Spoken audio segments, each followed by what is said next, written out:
হঠাৎ করে আগের দিন রাতে আব্বু আম্মু ফোন দিয়ে বলতেছিল যে বড় ভাইয়ার সাথে কুয়াকাটা যাবে তাদের ফ্যামিলি ট্যুরের সাথে। তো আমি যেহেতু বরিশাল আছি, তো আমাকে নিয়ে যাওয়ার কথা বলতেছিল। তো সকাল সকাল ঘুম ভেঙে গেল 6টা সাড়ে 6টার দিকে। তো 8টার দিকে আমি আর কি রেডি হয়ে বাসা থেকে বের হয়ে চলে গেলাম রূপাতলি বাস স্ট্যান্ডে। আব্বু আম্মু ভাইয়া ভাবি যেহেতু পটুয়াখালীতে আছে, তো আমি পটুয়াখালীর টিকিট কেটেছি, কারণ আমি পটুয়াখালীতে গিয়ে তাদের সাথে একসাথে আর কি কুয়াকাটা যাব। তো আমি টিকিট কেটেছি, 110 টাকা করে নিয়েছে পটুয়াখালীর টিকিট। এরপর আমি পটুয়াখালীর চৌরাস্তায় আর কি ওইখানে নামি, কারণ আমার আব্বু আমাকে রিসিভ করবে। তারপর পাশে দেখি আমি একা না, আরো একজন আছে আমার সাথে বসা। তো জাস্ট কিডিং, এর মধ্যেই আব্বু চলে এসেছে আমাকে রিসিভ করার জন্য, আর ভাইয়া ভাবি আম্মু সবাই আসতেছে। তো আমরা এখানে অপেক্ষা করতেছিলাম। এর মধ্যে ভাইয়া ভাবি, এই যে আমার ভাইয়ের ছেলে চলে এসেছে। সে আমাকে অনেকদিন পরে দেখার জন্য আমাকে চিনতে পারতেছিল না। তো আমার আম্মু যেহেতু বাস জার্নিতে বমি করে, তাই আমি তার পাশে গিয়ে বসেছি। এখন আমরা কুয়াকাটার উদ্দেশ্যে রওনা দিয়েছি। বাইরের পরিবেশটা দেখতেছিলাম, এতই ভালো লাগতেছিল, কিন্তু দুর্ভাগ্যবশত তো আমি জানালার পাশে বসতে পারিনি, কারণ আম্মুকে বসাইছি জানালার পাশে। সে পরিবেশ দেখতেছিল। আম্মু জানে যে আমি ফুল খুব পছন্দ করি, তাই দূর থেকে এই কৃষ্ণচূড়া গাছটি দেখাচ্ছিল। জানি না এই নদীটার নাম কি, কিন্তু নদীটা অনেক বড় ছিল আর ভিউটা জাস্ট জোস ছিল।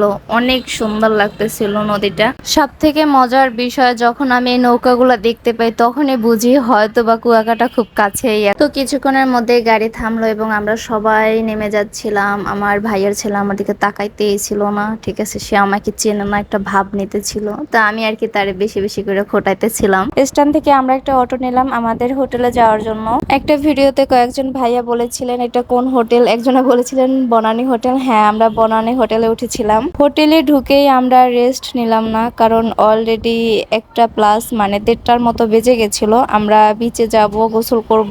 যেহেতু বিচে রোদের ভিতরে যাব, তাই একটু আবার সানস্ক্রিন রিঅ্যাপ্লাই করতেছিলাম। তারপর আবার আমরা অটো নিয়ে বিচে চলে গেলাম। ততক্ষণে আমার ভাইয়ের ছেলে একটু একটু আমার সাথে মিশতে শুরু করেছিল।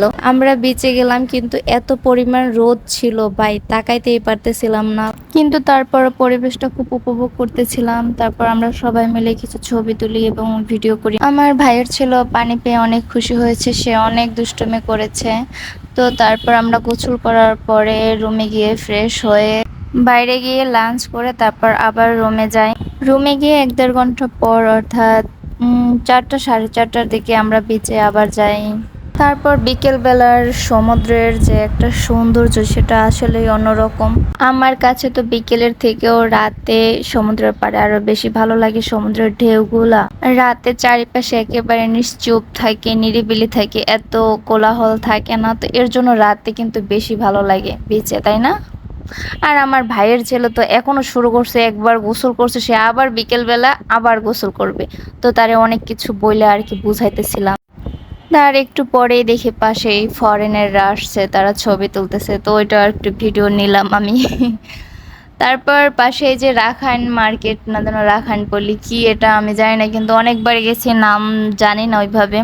তো এখানে গেলাম, আমার আম্মু তো ঢুকবেই না, সে একেবারে এই মূর্তি টুর্তি দেখবে না। যাই হোক, আমরা অনেকবার যাওয়ার জন্য আর কি এখানে বেশি একটা সময় দেইনি, শুধুমাত্র বিচে বেশিক্ষণ বসা ছিলাম।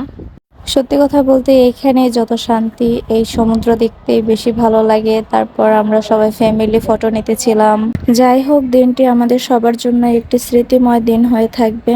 আর আপনারাও সময় থাকতে থাকতে আপনাদের ফ্যামিলিদের সাথে সময় দেওয়ার চেষ্টা করবেন। কুয়াকাটা নিয়ে আজকের ভিডিও এ পর্যন্ত। আল্লাহ হাফেজ সবাইকে।